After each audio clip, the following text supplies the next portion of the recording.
In 1907, Britain and France embraced Russia. They used honey, in a triple alliance, Britain, France and Russia. And the honey that they used to trap Russia was that if we win the war that's coming with the Ottoman Empire, you will get Constantinople, which is what Russia wants. But they promised Russia one thing through the front door, and they took it back through the back door, like what they did to the Arabs. These are people with PhDs in deception. If they tell you that the sun is shining, don't believe them. Go outside and look up in the sky, see whether the sun is shining. When the Russian army had fought in the First World War and had suffered the most losses, the brunt of the kill were Russians. And they were now winning the war. And the Ottoman Empire was collapsing. And the Russian army is only an arm's length away from Constantinople. They don't want Russia to get Constantinople. No. So what did they do? Russian Jews organized and executed the Bolshevik Revolution, which overthrew the Russian monarchy. They killed the Tsar and the whole family, overthrew the government, and took Russia out of the war. So the Russian army had to stop in its tracks and could not go to Constantinople. In other words, the Russian Jews stabbed Russia in the back. They did more than that.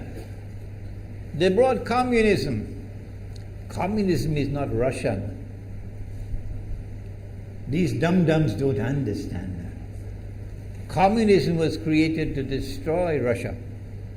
Why don't these dum-dums understand it? Communism is not Russian. Communism was created to destroy Russia, to destroy the Russian Orthodox Church. So they brought communism in the Soviet Union. And for the next 60, 70 years, this Zionist-created entity called the Soviet Union waged war on religion, waged war on the Russian Orthodox Church, killed the priests, closed down the monasteries and churches and so on. 60, 70 years. And then, when the appropriate time came and Israel came into being, it is this same Soviet Union which opened the doors for millions of Russian Jews to now migrate to Israel. If you go to Israel today, you might believe you're in Russia. So many people speaking Russian. These are the Russian Jews. And then the Soviet Union, 6 years after Israel came into being, did something strange and mysterious. Crimea is Russian territory. Crimea is a part of Russia. The Soviet Union decided to give Crimea as a gift to Ukraine. Why did they do that? The historians don't tell you. So let Imran tell you. They gave Crimea to Ukraine in order to stab Russia in the back one more time. Because if Russia loses Crimea, it will enhance Israel's security. The Russian Navy is based in Crimea. And there's a straight line from Crimea to Constantinople. To get out of the Black Sea and to get into the Mediterranean Sea, you got to pass through the Bosphorus. And the city of Constantinople is located right there on the Bosphorus. So they gave Crimea as a gift to Ukraine. They never bothered to consult the people of Crimea and get their consent. No. They never bothered to seek the permission of the Russian people. No. But Washington doesn't want to hear that. The foolish man who now sits in the White House of the United States, the foolish man who would like to pretend that he's a man of wisdom, he doesn't want to hear. But what are the rights of the Russian people? Were they not violated? Do they not have the right to correct Iran and recover the territory which was unjustly taken away from them on Israel's behalf? Obama doesn't want to hear that. It's inconvenient for them. But in this masjid, we will expose whether it's convenient to you or not. They did more than that. Not only did they give Crimea to Ukraine, but earlier on they gave eastern Ukraine. Eastern, part of it is now eastern Ukraine was Russian. It was Russian. And the Soviet Union gave it as a gift to Ukraine. Why is it being given to Ukraine?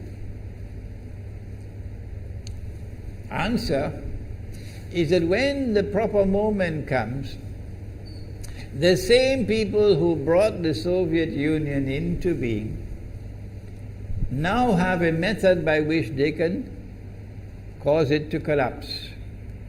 The method that they're using now in Venezuela, popular demonstrations, they did it in Egypt, they did it in Tunisia, they are masters of that. They did it with the Soviet Union. I used to think that the Soviet Union collapsed because of Allah's kindness. But I was wrong. No, it was the Zionists who brought down the Soviet Union because they didn't need it anymore. Like tomorrow they wouldn't need you anymore, Saudi Arabia. And they wouldn't need you anymore, Islamabad. When will you understand that? They'll just throw you to the dogs. You served them long enough. So they brought down the Soviet Union. Why? So that Ukraine might emerge as an independent state. That's danger for Russia. They prepared the way. And now Ukraine emerges as an independent state. So the rope is around Russia's neck now. And from that day, when the Soviet Union collapsed, until yesterday, the relationship between Russia and Ukraine was always problematic. But the people of Ukraine still had the good sense and wisdom to appoint a government that was pro-Russian. The Zionists decided it's time for us to use our, the street demonstrations. And last October, November, December, the world witnessed Caracas all over again. And eventually, the Zionists got what they wanted. You have the money, and you can send in your special people, snipers who will kill, and so on, throw petrol bombs and so on. And eventually they got what they wanted. They created enough havoc. May Allah protect Malaysia from that. Ameen. Ameen. And the president of Ukraine fled. He's a democratically elected according to your method, Mr. Obama, according to your system. He's a legally elected president of Ukraine. And he had to flee. And these hypocrites in Washington and London and Paris who would like us to believe that they are honorable men. They are not. Instead of standing on the side of the legally appointed president and demanding the rule of law, they all showed their colors as hypocrites in immediately recognizing the new government in Ukraine. The new government in Ukraine is anti-Russian. That's what they wanted. That's why they brought down the Soviet Union, to bring in a Ukraine into being as independent state, and then to eventually get an anti-Russian government in Ukraine. If by Allah's kindness Putin had not intervened and been so spectacularly successful, this is what the plan would have been. The new government in Ukraine would have joined NATO, and Russia could not stop it. And when the new government in Ukraine joined NATO, NATO will then send its armed forces into Ukraine. It could include nuclear weapons. Then Ukraine will pick a fight with Russia and decide that Russia must now vacate Crimea. Shut down your naval base. The rope is now tightened around your neck. Russia has to put its tail between its legs and withdraw its fleet, Black Sea Fleet, from Crimea. Russia is no longer a naval power. Crick crack, you finish.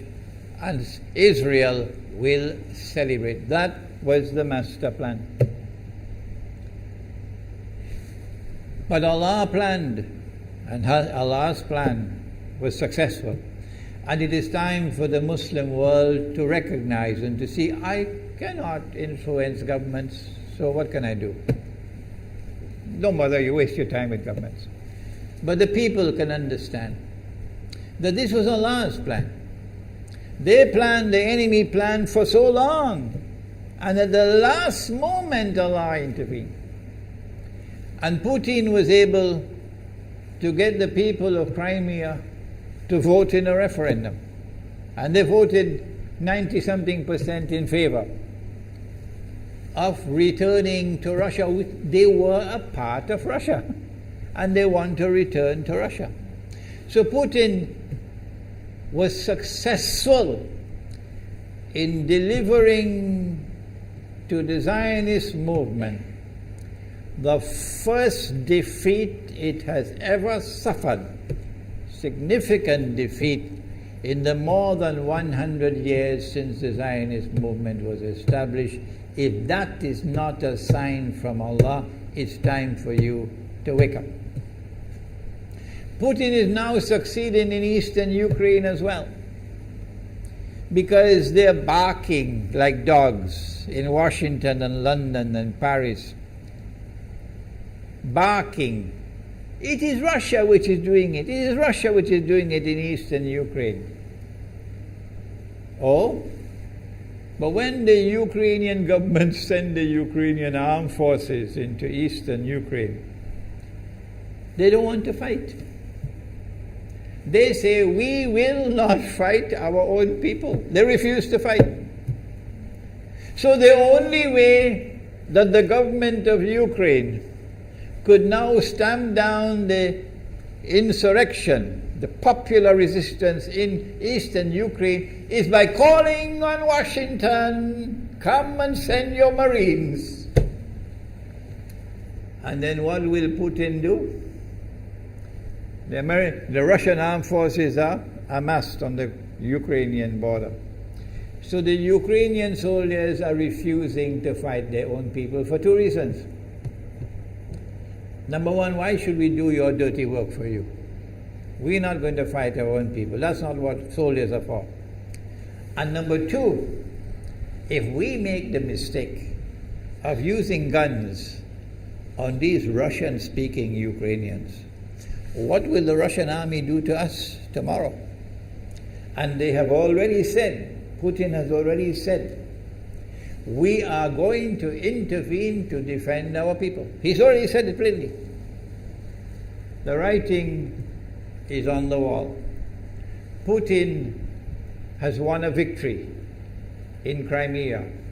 Whether governments like it or not, whether governments vote this way or that way, is now irrelevant, because we all know that they have to vote where the butter is.